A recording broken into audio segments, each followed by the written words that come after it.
Hello, Lori Michelle Moshiach with lesson 2 in my 4-part series of lessons, Hashem God Explains Creation. These explanations, by the way, are in greater detail in my book, Blindsided by Messiah, which Hashem says is the down-to-earth Torah that you need now, part 2. So today's lesson is Adam, the first man. The first lesson was Bereishit. I explained that Hashem had a master plan and he desired a family and true love. So he created the planet Earth and everything that we enjoy here, our home. And 2,000 years before he created humanity, he created his Shekhinah, his female soulmate, his split soul, which he did 2,000 years prior to humanity. So go back and watch that one. I'm not going to repeat every word from that video. You can go back and watch it, and I'll put it in the link in this post. So Adam, the first man. Today's lesson. Are you ready? This is a mind bender. From my book, from the chapter Mr. Peabody and Sherman on page 319, in the subchapter Adam and Chava. Chava is Eve, if you don't know. One morning, Hashem awakened me to a vision of many pairs of men's shoes all in a row. As he showed me the lineup of these men's shoes, he zoomed in on the first pair in the lineup. I understood immediately that the first pair of shoes metaphorically represented those of Adam, the first man created in humanity. As I looked at these men's shoes, I suddenly became breathless with a stunning revelation.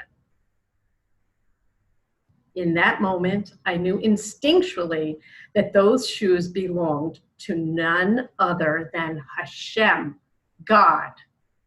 I yelled out, Hashem, you're not telling me right now that you were Adam, are you?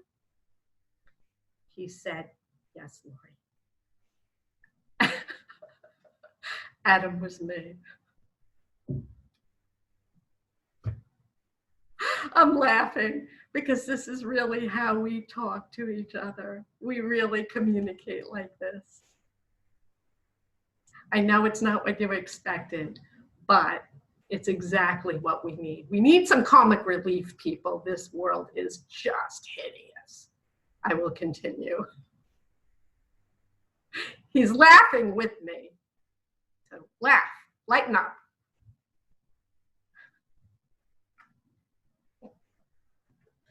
So I've likely lost a few billion readers. I wish I had a few billion readers just now who will refuse to entertain this as anything other than blasphemy and fiction.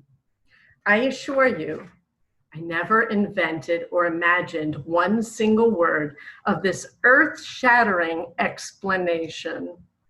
I doubly assure you that I speak and journey as one with Hashem, God, and this is his explanation, not mine. I'm sharing this now because he says it's time and I must. The time is now for a complete understanding of who everyone in humanity truly is and how each one of us is related to God himself. And that's all I'm going to read. There's so much more in this book. I have shared so many excerpts from this book, and it's just this much of the book. You're not getting the full impact of what's in here. You really need to read this book. And I'm really telling the truth. He insists Adam was him. It's a concealment that was meant to be revealed now in the end of days. The take-home message from this is, in a nutshell, the way I like everything, he, Hashem, the king, is the spiritual and physical father who started this whole Meshugana Mishpacha. It's the truth. I believe it. And I'll tell you, I'm not attached to any story. I don't know why you are, whoever you are. Because if it makes sense and it connects us and brings world peace, why do you care?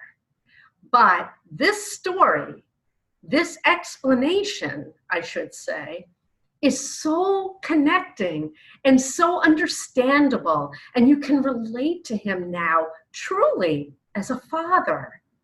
And that's the purpose of this book, to make this a down-to-earth, knowable, not esoteric, not let me get into some sort of transcendental, meditative, mystical state to understand God.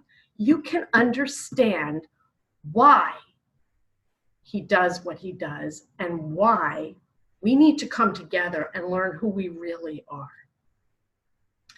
Ask rabbis all over the world, and they will tell you Hashem, the King of the universe, never incarnates, and that is absolutely true. Adam was not an incarnate man. It was Hashem manifesting in this world as a man.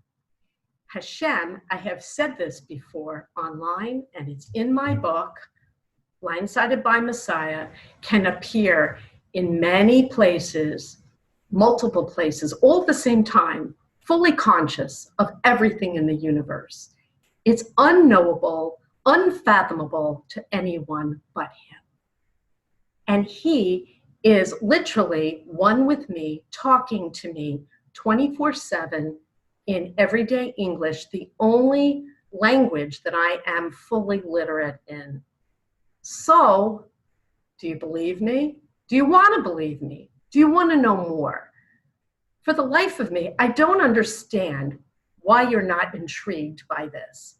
A Jewish mommy from New Jersey left everything, risked her life to write a book in Israel, giving you all the answers to creation and what Hashem desires from you. And you're not even a wee bit curious. Are you so attached to your old stories? I'm not changing anything. The stories are the stories. The Torah is the Torah. The Torah will never change. It's Hashem's Torah, by the way. It's not our Torah. It was given to us to learn and to have a blessed life. Everything is his. This is his. This is his. Everything is Hashem.